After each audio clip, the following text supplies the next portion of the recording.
going on, everybody? It is time for the NPCs Weekly News Roundup. It is June 11th, 2022, and tonight we will be talking about Summer Games Fest and all the announcements that came out of it. And the interesting part is that everybody really wants to die in space.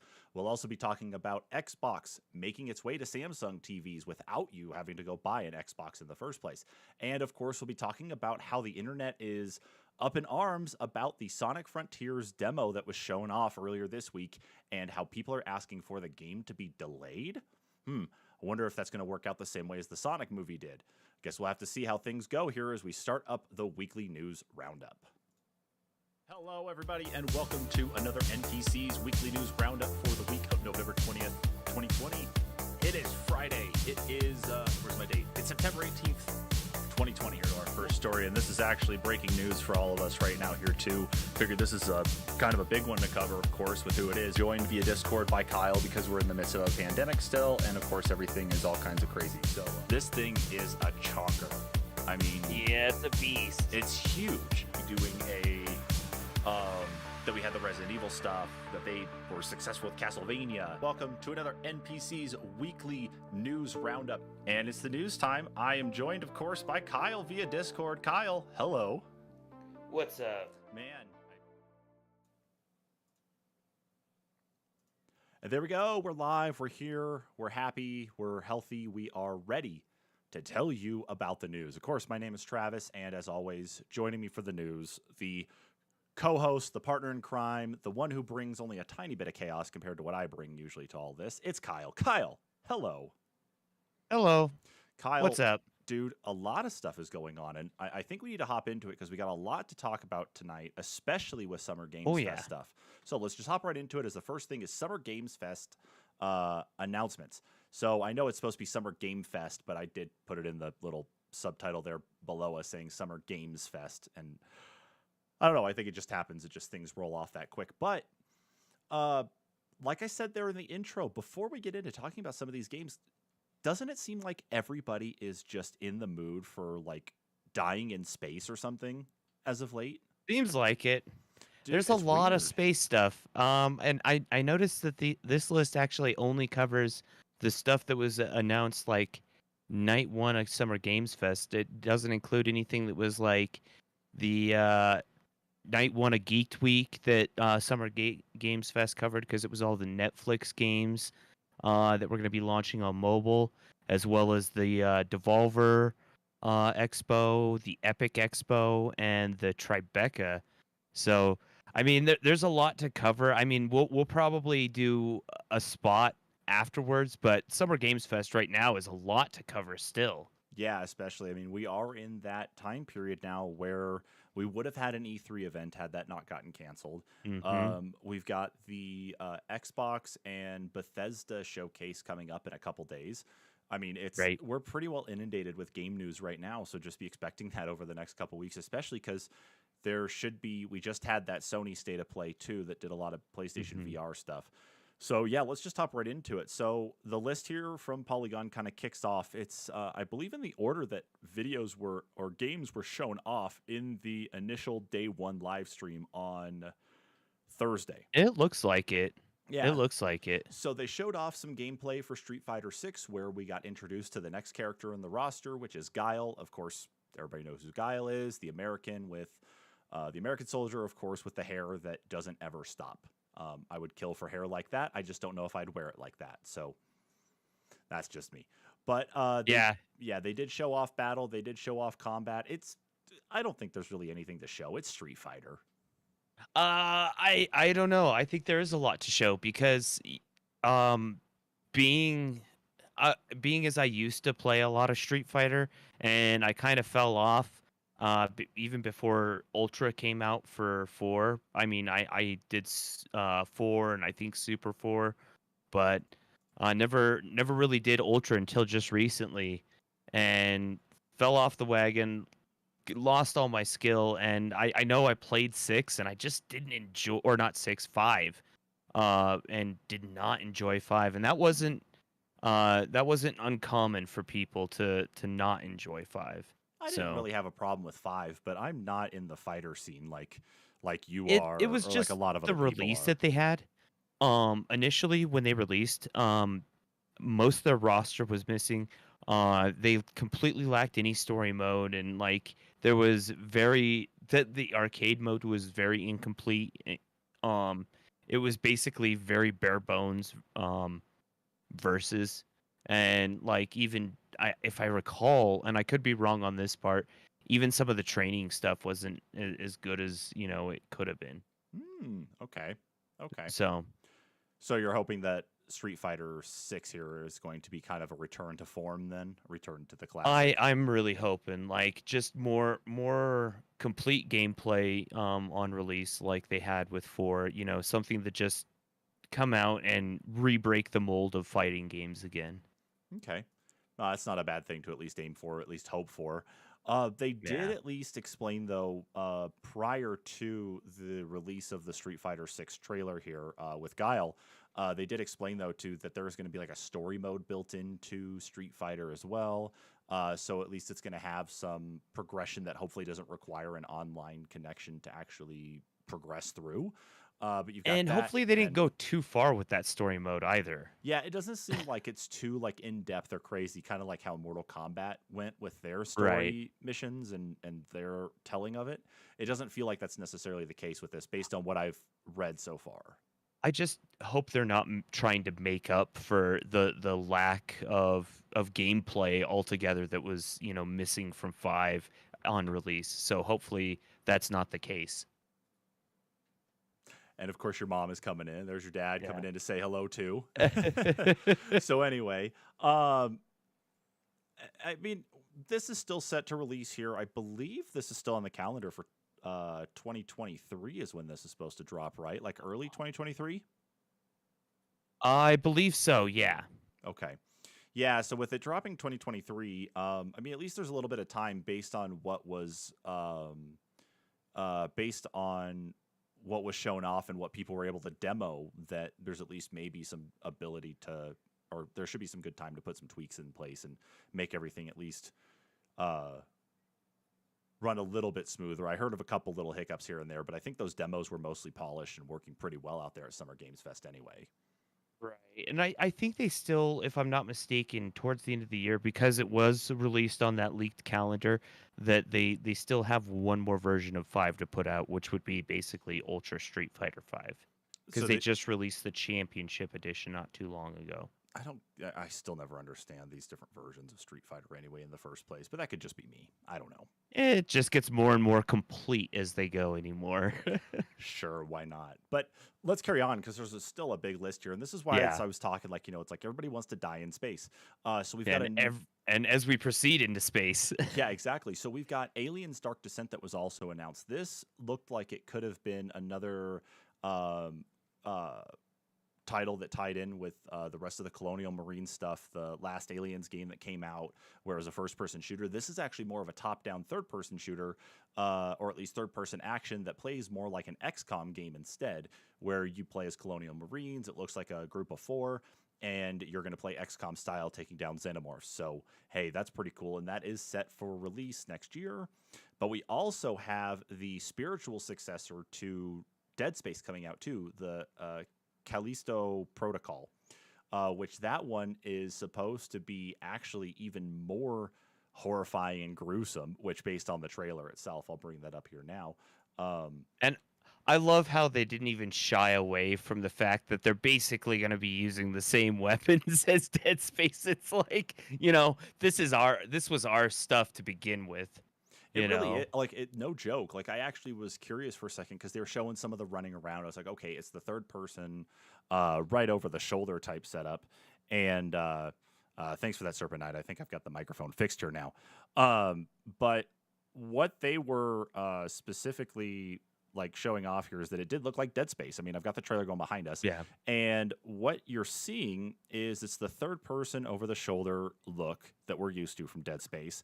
And you've got like a health bar that's built into the back of your neck of some type. Yeah, your HUD is on you rather than, actually part of the screen. Yeah, to offer some other layer of immersion, just like Dead Space did, where you don't have to focus or have a HUD really like taking up that space. You're allowed to really like absorb and breathe in, I guess, effectively your environment. Like everything can come in. But it really is a successor to Dead Space with former Dead Space devs working on it. It is actually pretty terrifying looking, to say the least. But I'm not one Yeah, for horror games, but I will probably give this a try. I'm super excited for it. I was a big fan of all the Dead Space games. I will admit I never finished 3, but yeah, especially the first two. And this looks like what should have been, 3, because I don't know, 3 kind of fell apart for me, just the way they changed the weapons and the whole dynamic of the gameplay. And yeah, just a return to form for that space horror aspect. I think it'll be really awesome. Yeah, it looks like it's really trying to be true to what Dead Space was and where things drifted off, like you said, with Dead Space 3. But of course, we've got the Dead Space remake coming up here sometime this year, too. Hmm. I think that got pushed. No, that actually got pushed to early next year, too. I think that might have had a delay. Did it? I'm trying to remember, but No, yeah, it was like March of I Mhm. think it's beginning of March next year. Yep. Taking a break away from the space stuff, though, we are back into our usual cycle where we have another Call of Duty coming in, and that is going to be the Modern Warfare 2 remake. So, during Summer Games Fest, of course, it was we were actually got to see one of the levels in the game, Dark Water.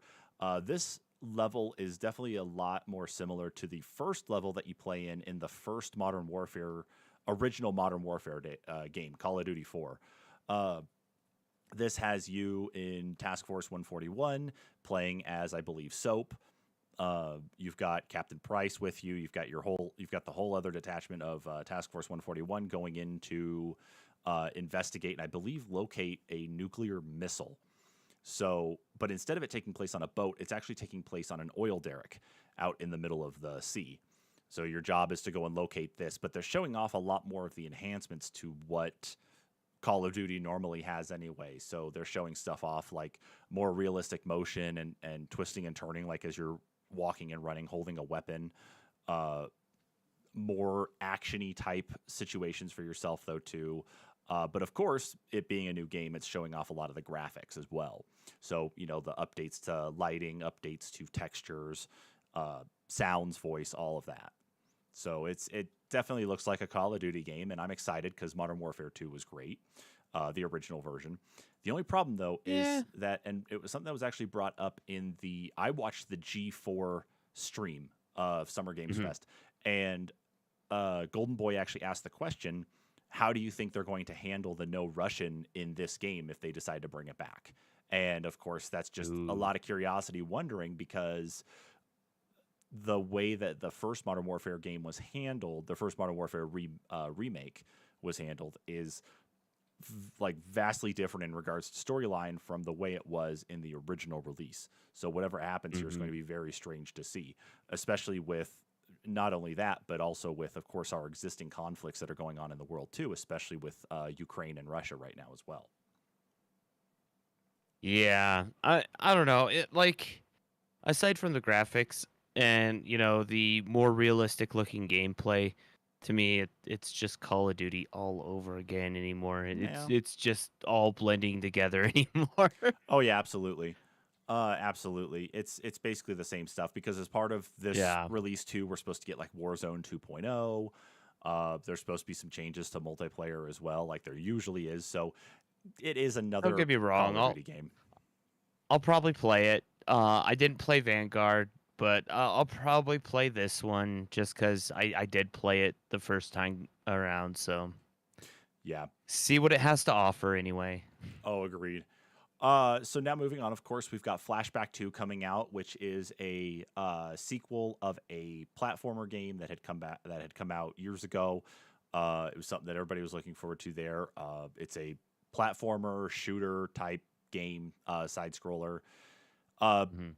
yeah, moving on though, of course, we got another Back to space. space death game, Fort Solis. This is going to have Troy Baker from The Last of Us and Roger Clark from Red Dead Redemption 2. They've teamed up to work on this game, Fort Solis. It's set on Mars, and I mean the concept here that Polygon puts in, it says space settlers have colonized Mars, but then something goes wrong. Frantic clips of the base in a state of emergency build up to a final clip of a man saying something is going on here, and I need to find out what it is. So effectively, a lot of the same kind of tropes and narratives we've seen with things like Dead Space, for example, where it's like, oh, something went wrong, and I need to go figure out what happened. Yeah, space, horror, mystery.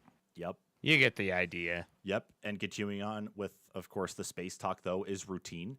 Routine is a game that I guess has been in development actually for a decade. And this is something I hadn't heard of until this game, or at least until this trailer came out. But this is set on the moon. This is set in an 80s type aesthetic, like if we had actually colonized the moon during the Apollo missions, or at least just post-Apollo. And what we're seeing is that it has you at least doing some type of investigation. It's in a first-person shooter type scenario, but you're doing some type of investigation, and there are some sort of androids or what have you that are roaming around, and it looks like causing some type of problems or issues on your within the moon base itself. And I gotta say, I mean, it does look pretty. It does look good. It does keep some of the like grainy video type look though that you've seen in like from like old 80s VHS tapes and such. So it is pretty good. See, and one thing that people I at least I feel that it has, and people haven't picked up on yet, or I haven't heard people talk about, is it almost gives me an Outlast vibe, but it does look like you'll be able to actually potentially attack in the game, so that'll be kind of cool. Almost like a cross between Dead Space and Outlast. Yeah, like it's showing off here in this trailer, which is definitely cinematic, is that it's showing off some type of like almost like a cross between some sort of like Silent pistol. Hill. Oh yes, I get the Silent Hill vibes too. But the weapon you're using here looks like some type of pistol mixed with that radar gun that you use, or that you'd see in the Alien movies when they're looking around for like the different movement and such too. But yeah, it looks like whatever's happened on the moon definitely involves these androids or what have you. So I'm guessing the primary antagonists in this game are going to be these androids and whatnot, or at least maybe different variations.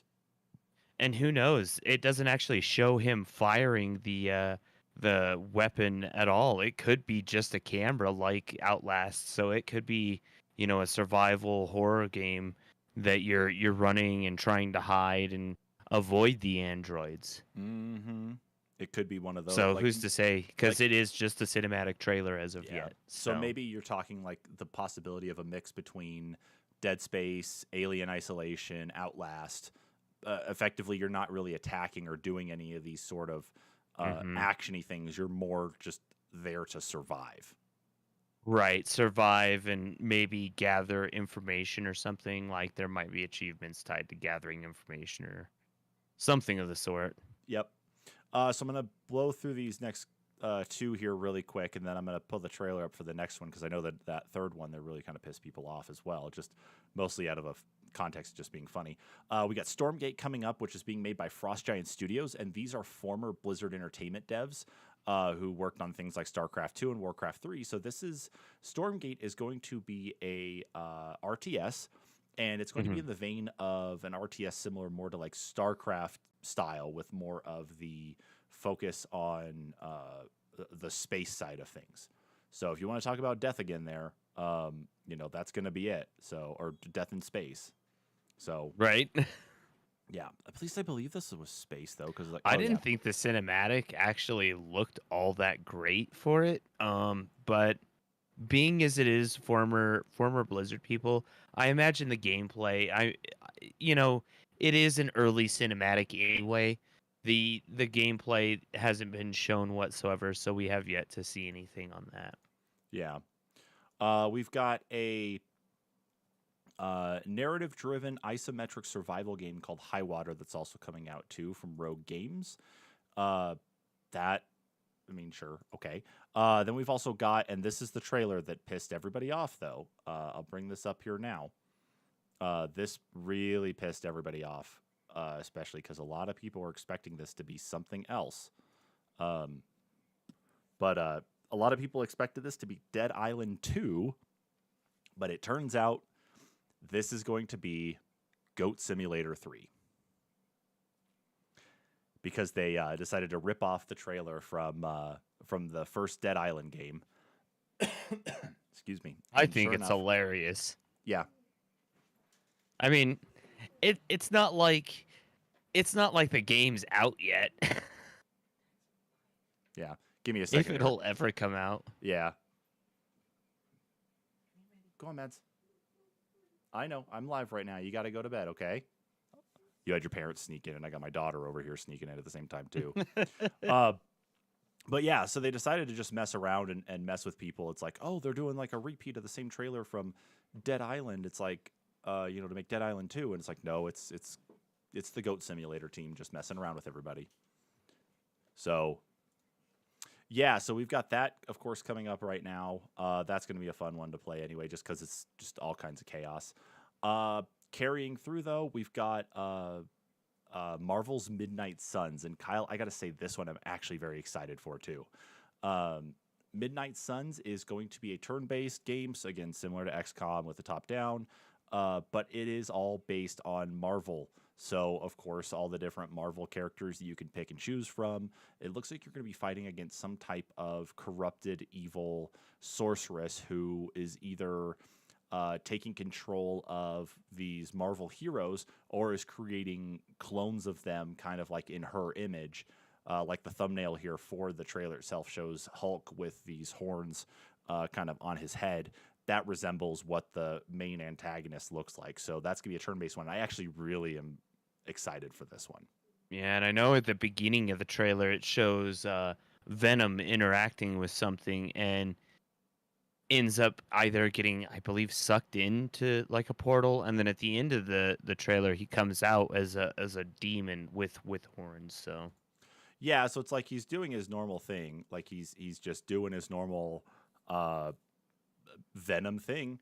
But yeah, whatever it is that's going on, he's definitely being sought out and being converted into one of these enemies. But it doesn't really specify how many of the Marvel heroes are afflicted by whatever it is that's going on, like how many are going to be impacted by this. So there might be a subset of them that are, and it's your job just to free them, or maybe it'll be a variation every time you play the game. So I don't know. It does look very cool, though. I'm like, at least for the cinematic part of it, it definitely does look like it's going to be a great game. Yeah, I think it'll be a really cool one. And the isometric thing has worked for Marvel games in the past. I don't think they've ever really done the turn-based strategy like XCOM, but I think it'll be kind of an interesting game and maybe an interesting road to explore. Maybe we'll see more of them. Maybe. I mean, you look back at like Ultimate Alliance, and the third one was a little weak, but the first two were amazing games. Yeah, they were, and I think that's maybe where this is kind of like starting to aim, because that was what went through my head was Ultimate Alliance, especially, and it's like it'd be good to have something that felt like good classic Ultimate Alliance too. Let's see. Carrying on, we've got the announcement, of course, of the final DLC for Cuphead, called The Delicious Last Course. It does introduce the female protagonist from Cuphead. I can't remember her name. Say it was Miss Chalice. That's it. Thank you. Yeah, it introduces her as a playable character now for this, instead of her being a secondary or tertiary like support character that's just there. So she'll be a part of that, and that's going to drop at the end of the month. So anybody who's a fan of Cuphead, that's coming your way soon. Carrying on, we got Honkai Star Rail, which is it's a new sci-fi open world adventure game, and it's from HoYoverse, who are the devs for Genshin Impact.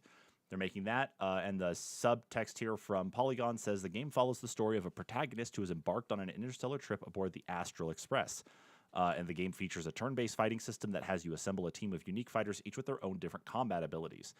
So by being turn-based, it seems more like it's going to be familiar to those who played previous Final Fantasy titles, for example, or your previous RPG type titles. So that'll be a fun one too. And then, of course, in the world of more space stuff, I mean, it's not necessarily space and death, but it is more space stuff.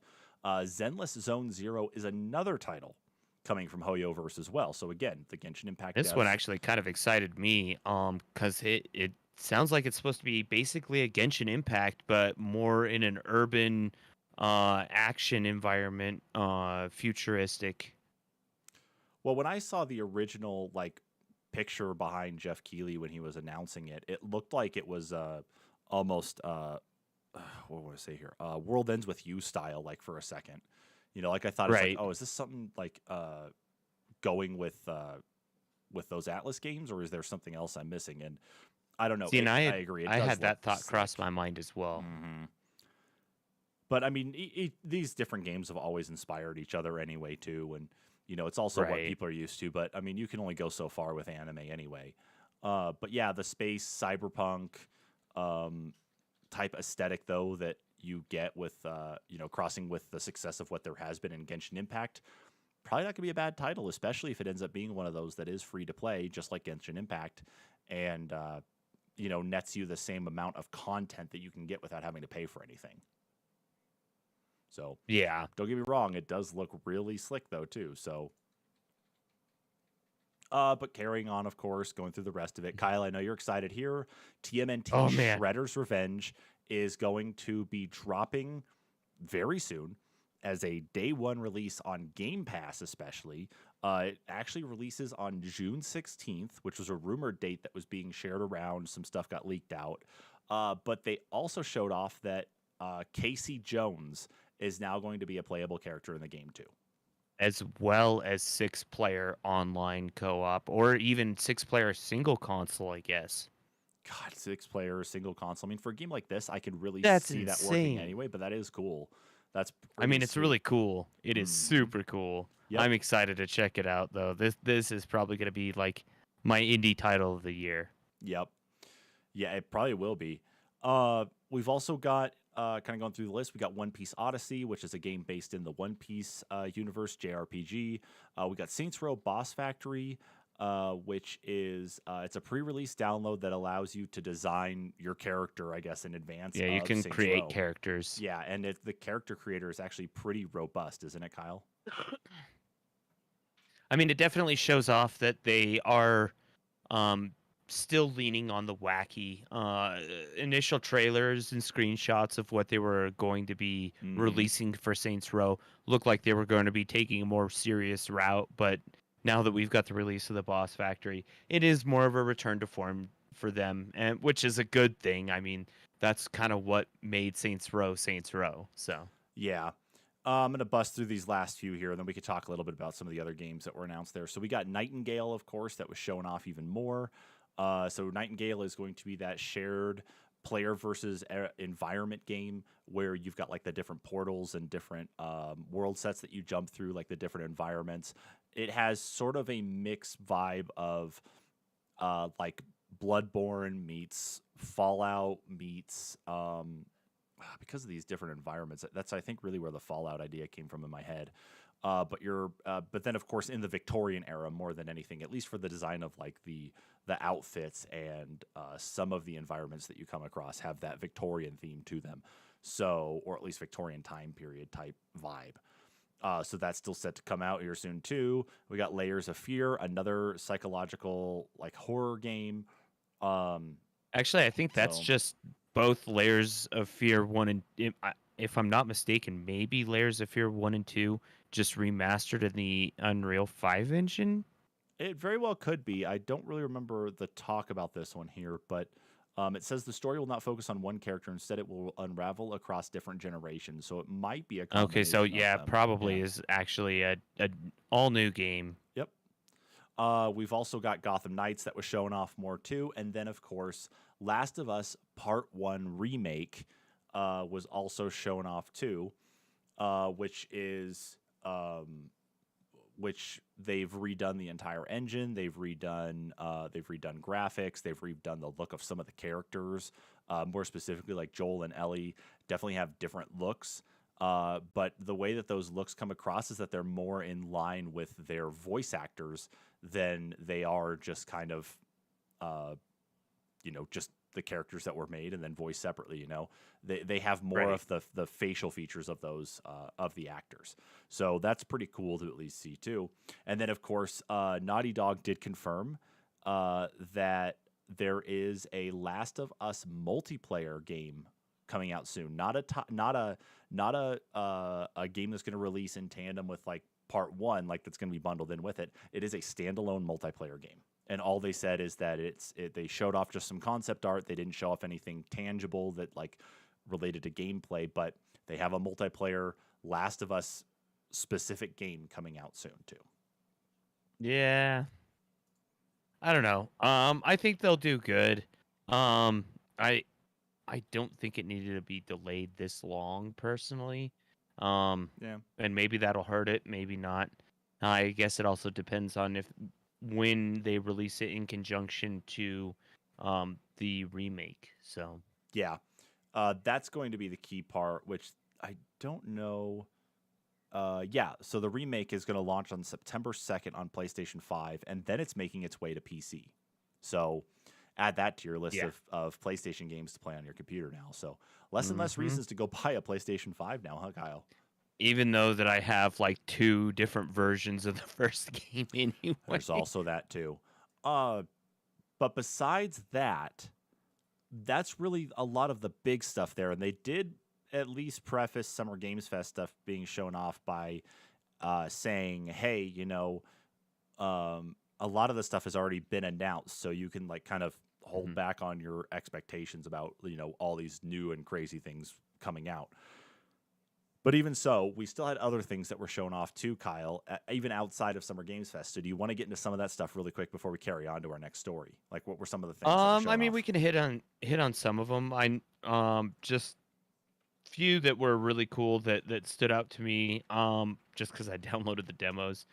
Of course, the Cult of the Lamb was one of the major ones announced at the Devolver Expo. They only did announce, I want to say it was like 5 games, 6 games total so far, if you include the game that was announced at the Netflix Geeked Week Night 1. But that one's a free to play. All you have to have is the Netflix subscription to access it. Right.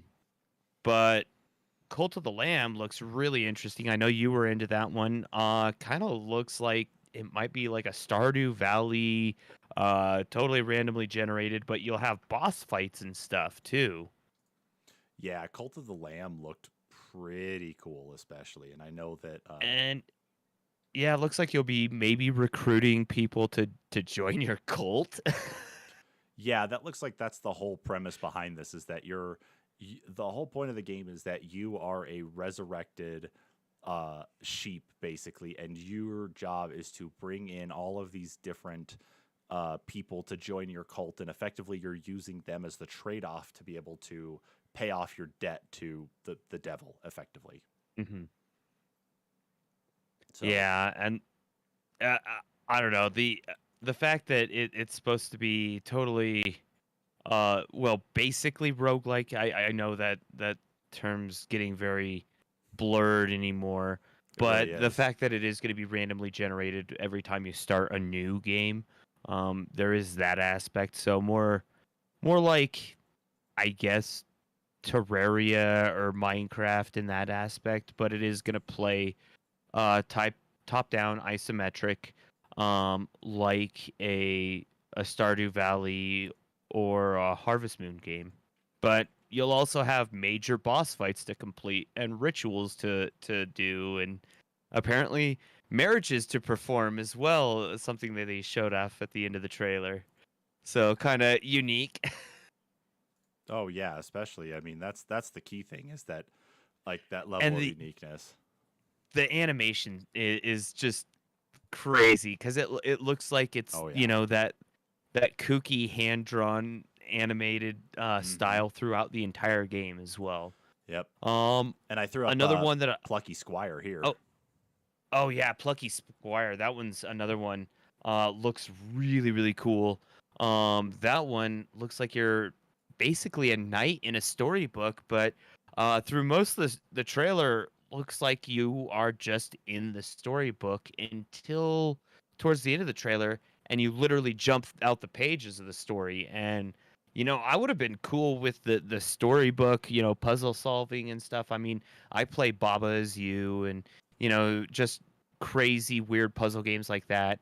And I thought that was a really unique style, but then all of a sudden he jumps off the page and I was like, "Oh man. This is going to be different." Yeah, and then the other one that Devolver announced too was Skate Story, which that is such a bizarre looking game anyway in of itself, or at least the premise of Skate Story is so bizarre. Yeah, it's supposed to be like a glass demon trying to I don't know, skate to your freedom or something. I'm not certain of the actual premise of it. Yeah, the whole point of it Uh seems like you're supposed to skate. You're supposed to actually it's something like progressing towards the moon or something like that. Like whatever you're doing as you skate is supposed to relate to your um, ability to get back to the moon or something like that, if I recall. But the problem is though is that you're more fragile in this, so it's not like you're playing Tony Hawk Pro Skater or anything with this. There's something else about it though as you're playing that requires you to push through with actually skating and either collecting or pulling things in. Yeah, here we go. So even in the trailer, you are a demon made of glass and pain. Let's see. Yeah, the trailer I know will probably say at least a little bit more here about what's going on. But it was something about the moon though specifically that tied into it. So yeah, I don't recall the specifics on that one. yeah, but Just even that so, that you were a glass demon, yeah. mm-hmm. Oh, I So guess it says that in the towards the end of the trailer, so yeah, but that was the Devolver Digital stuff. I mean, at least yeah, to a the point. the other one that I was really excited about out of the whole thing was the Angerfoot. Oh yeah, That one's like looks to be almost like a first person Hotline Miami with some weird, bizarre, very Devolver-esque characters. Um, but yeah, a lot of kicking in first person as well as the first person shooting combat in that one. But definitely cartoony. Um, then of course, they had what was it? Metal Hellsinger. I think that was announced at the Epic Expo. That one's another one like BPM. This one actually looks like it might be story based rather than a roguelike where it's going to be, randomly generated to those 5 bosses. This one might have a fully conclusive story. It's got a totally unique soundtrack and has a bunch of metal, like serious metal artists involved. People from like Trivium, Lamb of God. Lamb of God, You've got yeah. Surge So from System of a Down as well. That's System of pretty Down, sick, yeah. yeah. And I played the demo of that, and that game. My problem is that I had a little bit of a desync issue between my Xbox and my capture card, so I was Ooh, running that's into no a little bit of good. it just with myself, like trying to play. But even so, I like the idea of the game. I like I like the metal music, especially in there, and so I'm hoping, fingers crossed, that we get a standalone soundtrack released for that game as well. Yeah, this one definitely leans more towards the Doom rather than the I, I guess the Norse mythology with the hyper red and yellow color scheme. This one is more your natural color scheme, Yep. Doom style combat. But Yep. yeah, and Yeah. then one that really stood out from the Tribeca games to me was the Cub. That one's actually going to be a platformer side scroller, but it takes place in a post-apocalyptic world. You play as a child that's discovered there I think it's 100 years or 200 years after people Okay. have come or left Earth, and they've come back to try and play a round of golf, and they find there's a human mutant child, and you assume the role of the kid and kind of, I don't know, it's just platform. And they said they drew a lot of inspiration from Wow. the Genesis, Aladdin, and uh Jungle Book games. So immediately that struck a chord to me. So Huh. Very cool. Very cool. But out of all the other ones, is there anything else that stuck out to you? not that I can think of right at the moment. There's so many games that got announced, and it was Yeah. just bombardment, especially what was it, Friday? It was day 2, and then they had Epic, Tribeca, and Geek Week, or the first night of Geek Week, all one right after another. Like, I think within 3 hours, I watched all of them back to back. Okay. Nice. So, Yeah, I didn't get to watch all of them. I had to actually get some fill in from you after that, but I did at least watch the Summer Games Fest day 1 live stream though, so I was at least able to be tuned into that one. But anyway, so yeah, I mean there was that. There was plenty of other games here. We've already spent 40 minutes talking about these games anyway. So if you want to check out more of the trailers that we didn't show off here, of course, and any of that, you can check out the Summer Game Fest YouTube page. You can check out IGN. We were using Polygon's, of course, TLDR list for the Summer Games Fest, and of course all the other trailers for the other events we talked about as well too. But we carry on. I'm pretty sure all the consoles and major platforms on PC also have listings for the summer game events that did get listed. So I believe so, yeah. I believe like dedicated storefronts that actually have like both the demos that could be played and the pre-order stuff. So anyway, but we carry on, of course, though, to the next story we actually have on our list here, and regarding Banjo-Kazooie, where they may be getting a revival. So according to a developer,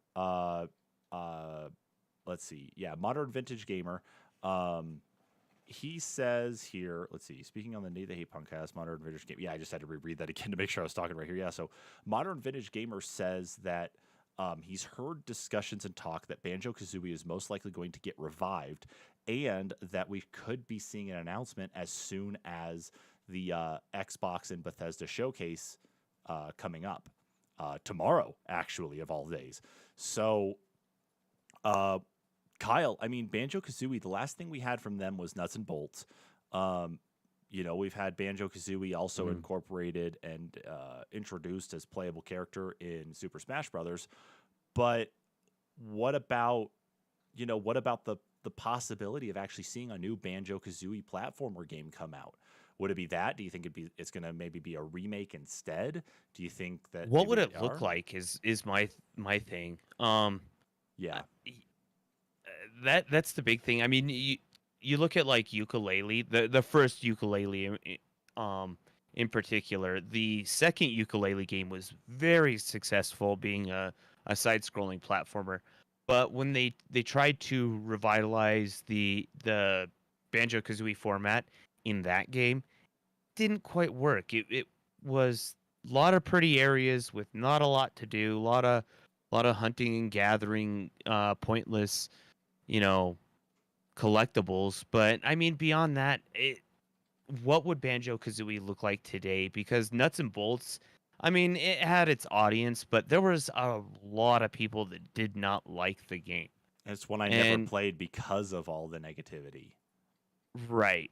And see, there's a lot of people that still have not played it to this day because they, heard a lot of negativity about it. So they were dissuaded from playing it entirely. No kidding. Yeah, and I mean, the concept was cool. You got to build your own vehicles, whatever. But it wasn't quite Banjo-Kazooie. I think if they made it a lot tighter, like maybe not as open of levels, but still, that third-person platforming, or maybe even look towards what they'd done with the Bowser's Fury content on Mario. And maybe that's how a Banjo game needs to be. You can leave it in a tighter area, maybe be more continuous, and you transition between these continuous areas. But maybe more. I think something needs to be done about making these open areas tighter, so you can't just wander off and there's nothing to do. Yeah, that's kind of what my hope is, and I like the idea, especially because of how computing and processing has changed since the original Banjo-Kazooie came out on N64, that you could literally walk into a world and not actually have to like load anything. It's just you walk in and it's there, Right. And maybe the idea of maybe there being more consequences, though, especially being in that world where you kind of like break the wall, break the barrier, break the system where it's like a lot of that stuff comes together even more. Like Mumbo's Mountain, of course, is like the first level you go into as soon as you get inside Gruntilda's lair. So it's like, you walk into there, but that of course has a transition where it's like you teleport in. But imagine the ability to just walk into that world. The stuff that's inside the world can't get out except you, but somehow consequences actually allow that barrier to break, and you get this invasion of, say, like the termite ants coming into the world, or that bull that chases you down in that first level. It comes into the other part of the world and starts to mess with you or mangle with you or something. It's an interesting idea to think about some of that. At least it keeps it would keep things going. It would add more like pace to it. It would add more structure potentially, by opening it up. And I think it would keep things going more and more too. But it depends. Are they going to remake, or are they just going to do something brand new? Yeah, or reimagine again like they did with Nuts and Bolts. And, I mean, it's a crapshoot to do, but I think I could see them, especially being partnered with Rare for so long, if they can convince Rare to be more true to form with the original concept of Banjo, maybe come out with something that's closer to that platform, they can make a successful game. Mm-hmm. But yeah, who knows? Well, we will But know maybe tomorrow. on that note, MVG, I mean, he works in the industry now, as he's put out multiple games. I know he worked on the re-release of the GBA Shantae, and he's put out some more recent games. So I would say he's probably got a reliable source or a reliable handle on what he's talking about. Yeah, and based on the article there from Video Games Chronicle, it looks more like he's been just hearing things from people like as far back as GDC several months ago. That it's like there's talk about Banjo, and it's like, okay, well, what could there potentially be? So who knows? I'm excited. Banjo-Kazooie is by far one of my favorite games, my favorite game series. Outside, of course, like I said, I haven't really touched Nuts and Bolts, but I love the characters. I love the world. I love the story that they've told. The cartooniness of it all. It's just great to be able to see maybe a brand new title come out for that game after so long, maybe in the vein of the classics. So yeah, no, it would definitely be great. And like I said, I think if they could make it similar to like Bowser's Fury, make it an open area, but keep it tight, that would be perfect for a Banjo game. So they avoid the whole ukulele fiasco. Absolutely. So let's carry on, though, to the next thing. And this was actually a big announcement this week, but we knew it was coming. Xbox game streaming is going to be making its way to Samsung TVs this month. So the end of this month, the Xbox game streaming app will now be available in Samsung's Gaming Hub channel on their smart TVs, and will allow you to sign in and stream Xbox games on your TV without the need for a console. So this is using the exact same game streaming tech that we're already used to with being members of Xbox Game Pass Ultimate, where we can stream games on our phone, on our computers, without the need of actually having a console hooked up anywhere. It's awesome. It's great. And all you need to do is just be able to own one of these new Samsung TVs from this year and pair a Bluetooth You mean an Xbox TV? An XTV. No, an that XTV. Sounds XTV. Whoa. That's a little adult rated there, but no. Yeah.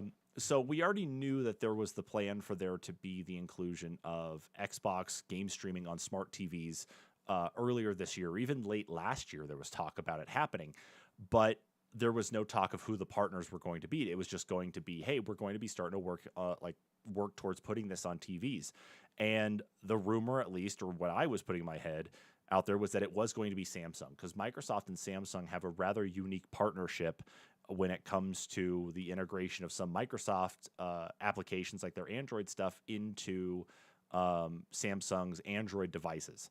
So this just seemed like it was going to make sense that it was going to happen, given that Samsung is a leader in televisions in the world. But it is limited, though. You have to have a Samsung Smart TV that was released this year, so a 2022 model, And once you have one, as long as you have one of those, that includes the 8K model, the 4K model, any of their smart TVs, at least in their 2022 line, you'll just need the Bluetooth controller. Your good old happy-go-lucky Xbox controller like this one here. Pair it up to the TV, sign into the Xbox app on there, and you are set to go. This is cool. It just has to be a TV, though, that has one of those precious chips that is just not on the market right at the moment.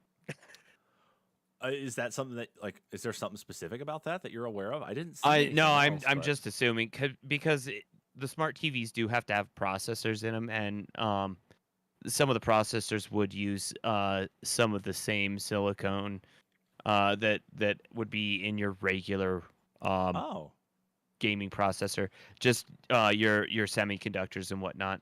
Well, that's interesting to think about. So maybe there is, or maybe it's just that the TVs are handling it well enough that, it's not necessary, because there's no rendering that's happening locally, so it doesn't have much to process. Because what it turns out that will happen here is that, according to Samsung's press release, is that when you do engage the Xbox game streaming app, that it will actually change the TV over to prioritize the actual game part of it itself, which means that other things will either go into like a low power type mode in the back end.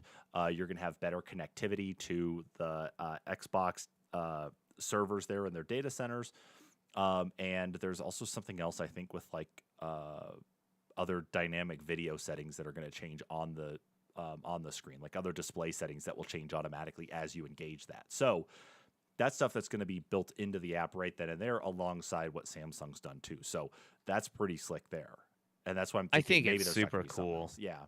It opens it up now and means that more people can play games without having to worry about going to buy a console. Yeah. Yeah, it makes gaming so much more inclusive, and that's so awesome. Yeah, no kidding. That's why it's like it makes me excited too. That makes me want to actually have a Samsung TV here, so that way it's just something that's easy to hop onto, or at least have one of the kids hop onto without any sort of fighting or chaos between like the playing on the Xbox, playing on a computer, what have you. It's like it's another way to play. But at least for those who don't have something like that, that is an awesome thing to at least include. Hey, get out there, do it. You don't have to put the major investment in there for a console, and you get a TV that does a hell of a lot. So, not a bad choice. But, of course, besides that, let's carry on. And this is not a shock, Kyle. Battlefield 2042 is having another bad moment. So, Season 1 of the game, since the game launched last year, it's been in Season 0. Season 1 just launched. However, it broke the ability for people to even join the game in the first place. So gamers were getting a what was listed as a load persistence data error upon launching the game. So it means that people weren't able to actually connect to EA servers to be able to play the game. And yeah, so these errors came up just as they pushed out the update for Season 1, which introduced a couple new maps and introduced a new character. But apparently, they were seeing some improvements by some things they turned off. However, they tried to implement a fix on the server side, not an update that they had to push up, but they tried to implement something server side, and it made it worse. Wow. Yeah. So wait, Season 1? This game's been out since like October. Yeah, because of all the problems that they had with it on day one, they've had to basically push everything back. And of course, a lot of people are making comparisons to Halo Infinite, but it's like Halo Infinite's working right now. So, and I love that. I think it was just earlier this week too. Jeff Grubb on VentureBeat, one of his articles, he basically said that Battlefield 2042 was down to a skeleton crew and it's basically dead. And EA had to clap back at him and say, "No, we're still working on it. We're not a skeleton crew." And it's one of those things I've heard a lot of back and forth between multiple outlets saying, there's definitely been cuts made in the people working in 2042, but it's not a skeleton crew. So it's somewhere in a happy medium there. but they need to do something I'm about gonna this game. well, I'm Maybe gonna they tell need you to right bring now, back the team. maybe, but I'm gonna tell you right now, Kyle. I don't know if I'd call it a happy medium when the game launched broken. If you've reduced the team and now the team reduction is required to fill Well, in all these spaces where people were at, yeah, that's I not think gonna it's make more for. EA's happy medium. Oh yeah, go figure. But Yeah. yeah, I heard those same rumors, and that a lot of the dev team had been pushed away from Battlefield 2042 to work on something else in the Battlefield universe. But Hmm. whatever that's going to be, I don't know if that is truly the case. But yeah, I know EA Clapback was just like, hey, no, we're not doing that, even though they probably are. So No, I'm sure they are. Somewhere they're like, tell those guys to shut up. damn it, how does this stuff keep on getting out there? Rah, rah, rah, rah, rah. So, but let's move on here. And Kyle, we were talking about this, of course, before we started the stream up this evening, and that Hmm. is, of course, Dreamcast and the Saturn Mini from Sega are probably not going to happen, at least anytime soon. So Sega has announced that in October in Japan, they're going to be releasing a Mega Drive Mini 2. So they're doing a second release of it, but this time it's going to have a whole other set of games included with it that didn't release on the previous Mega Drive Mini that they had already released. But of course, in normal fan fashion, people have been asking for a Genesis and or not Genesis, but a Sega Saturn and a Dreamcast. Like, where are they? Are we going to get them? When are we going to see them? And so it's like you guys are putting these out, and Nintendo put theirs out. Sony put theirs out. Where are the others at? What's going on? And so Sega classic hardware producer Yosuke Okunari went ahead and shared out some information as to where potentially things could go. And so here's what he said. It's like, he's sure people will be like, what about Saturn Dreamcast Mini? And it's not like they didn't explore the idea. The MD Mini's internals can't adequately handle Saturn games, and both developing and manufacturing new chipsets during the pandemic is a difficult and expensive process. So even if they forged ahead with a Saturn Mini anyway, it might have been extremely expensive. And I guess he jokes that he might like to release a Mini that costs as much as an authentic modern console, which a $400 micro console that plays indie or not retro games off of these consoles. You're better off just buying a Raspberry Pi and ROMs and emulation instead. You know, I have to say, if it had the top 100 Dreamcast games, non-sports related, except for maybe Ready to Rumble boxing, and it had the top even just 25 Saturn games, I would I would spend $500 on that I'm sure personally. I'm sure you probably would, and I know there's a whole bunch of other fans out there who would do stuff like that. But uh, just like we're gonna get into like one of the quest marker stories here, of course, though, because I know it's supposed to be short, sweet, to the point. Um, Mhm. the pricing on things and the quantity of things that end up getting put out are going to, like, you're going to get the diehard fans who are going to want to invest and get things like that. But uh, it's going to depend on where the cost is to produce something like that versus how Right. much money you're actually going to make back on it. And they make a great point is that the pandemic really messed everything up when it comes to chip production. And so as it stands right now, it's really tough for us to actually see where they could maybe, oh, I don't know, build something like this and get people to actually pay all that money for it. Yes, I know you would do something like that, and I'm sure there are a bunch of Mhm. other fans, but it's just not profitable for them to do something like that anyway. And that's why something like emulation ends up being the unfortunate go-to choice for a lot of people to do, like, to get what they want like that. It's a shame, I know, but Yeah. it happens. So I know, Kyle, you're not going to get your Dreamcast Mini anytime soon, so you're just going to have to That's wait. okay. I've got two Dreamcasts still, so I'm set. Yeah, I know. I'm not shocked that you do, but that's whatever. It's like my favorite console. Yes, I know. I think we all do after all the other discussions anyway too. So, uh, but yeah, I guess if you're looking for one of those, then I guess people are gonna have to wait here for now. But let's move on here, and this is actually this is our last main story, and then we got two quest marker stories for today. And this is actually our title story for today, and this is fans are calling on Sega to delay Sonic Frontiers because the gameplay reveal was just taken pretty bad. You know, a lot of people did not like it. So the game reveal, of course, was dropped. I believe it was mid last week, showing off Mhm. Sonic Frontiers and showing off Sonic running around this open world environment that I've got to be perfectly honest, I was critical of it. It looks like someone took Sonic and Breath of the Wild and smashed them together, but did it as a fan game in Unreal Engine 5. Yeah, didn't populate it with hardly any assets.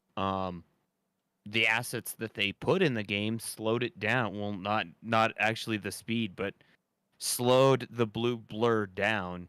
I mean, there wasn't any going fast when you're jumping and platforming up a pillar or whatever.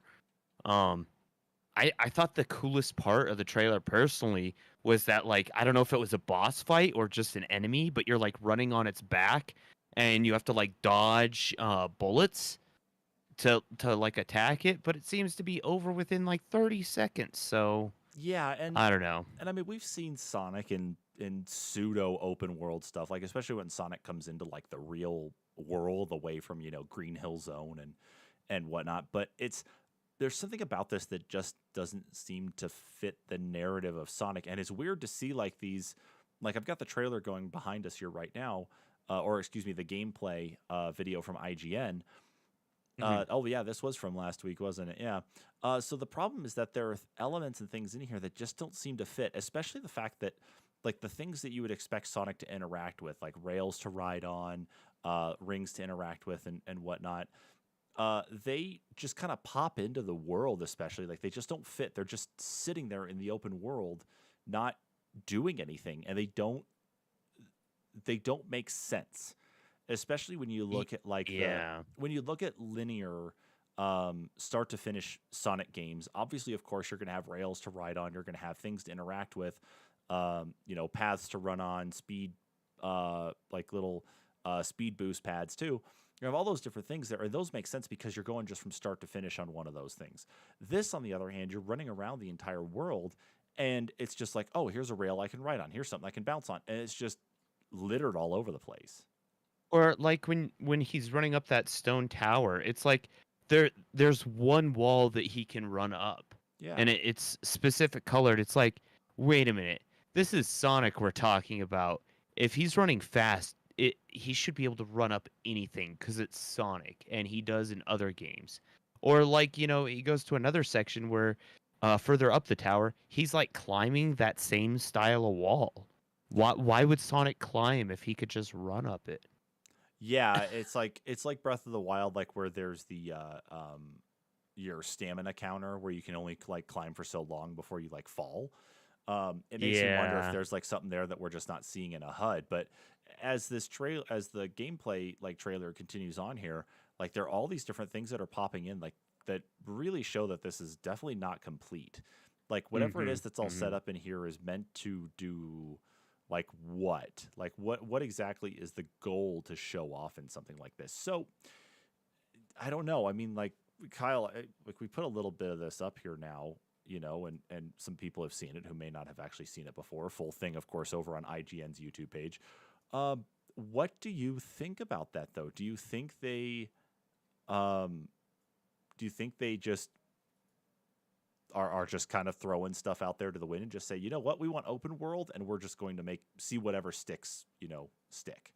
I That's what we're I going to stay almost with. feel like that, but I feel like they're trying to recreate the magic of Sonic Adventure in a more open environment, but they're gonna fall flat with a Sonic 2006. Mm-hmm. I can feel it coming already. Just the collision on the rails, the fact that the world pops in, on the trailer.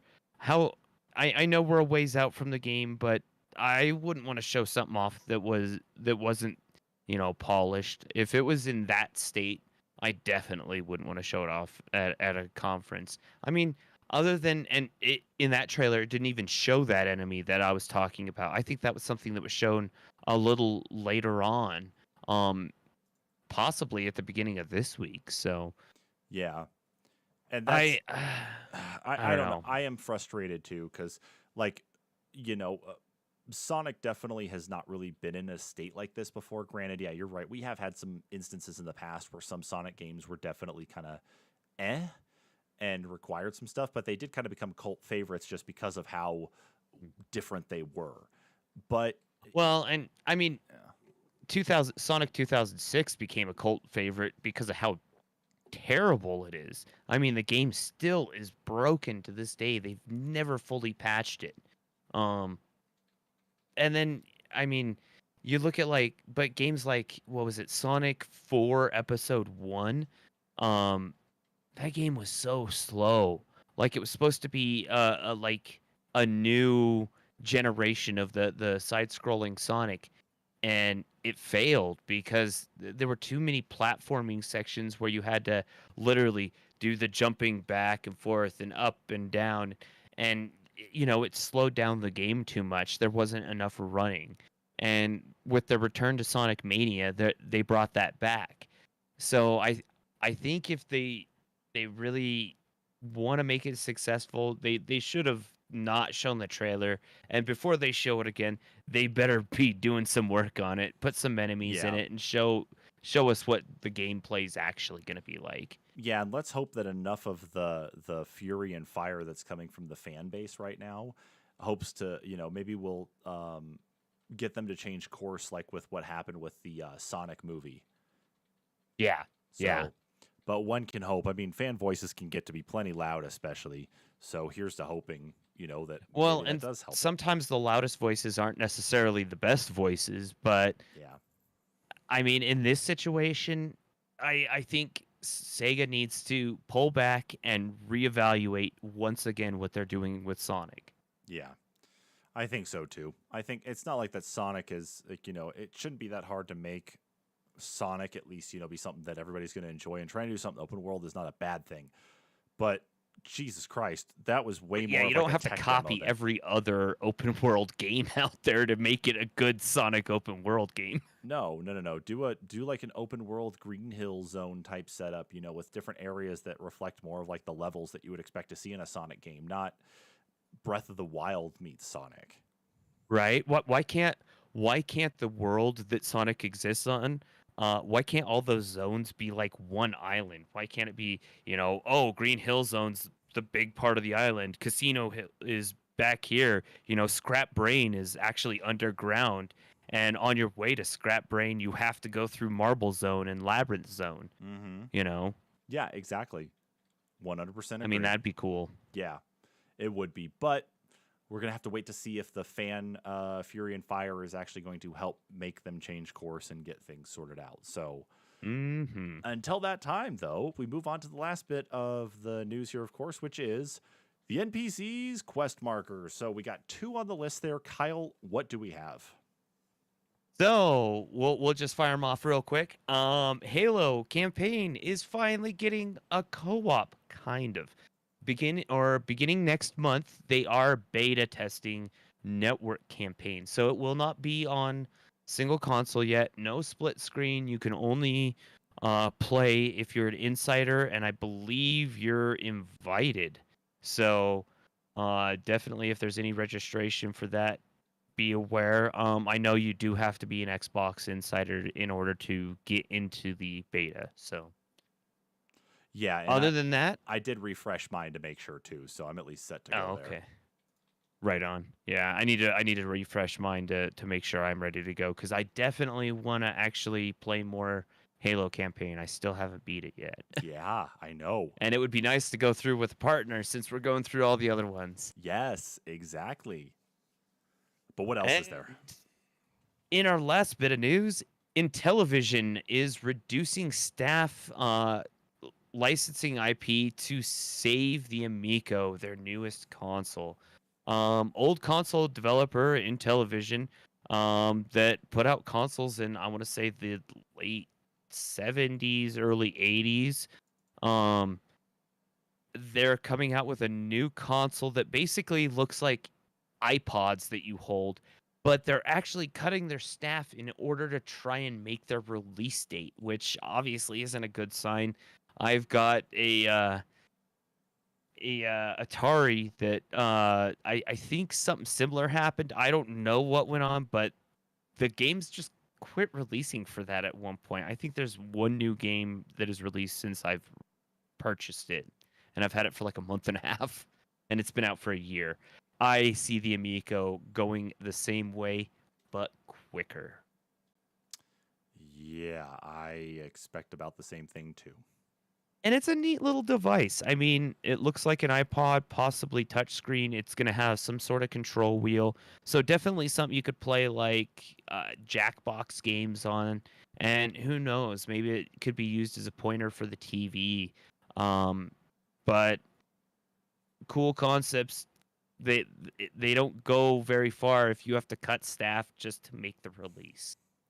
Yeah, I'm guessing that this will end up becoming more like vaporware, and whatever does exist here will probably end up in a museum of some type, alongside the Ouya and some other failed game attempts too. So, I almost said, "Ooh, yeah," but that's more of an "ooh, no." oh no, yeah, everybody press F in the chat there for the Right. Amico. So, anyway.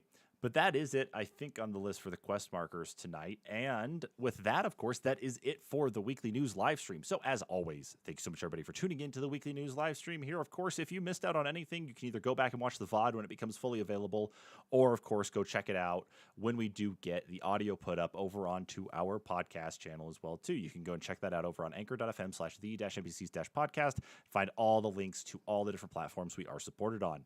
Again, that is it for the news, everybody, for tonight. Thank you so much for tuning in. We will catch you all next week. Bye-bye.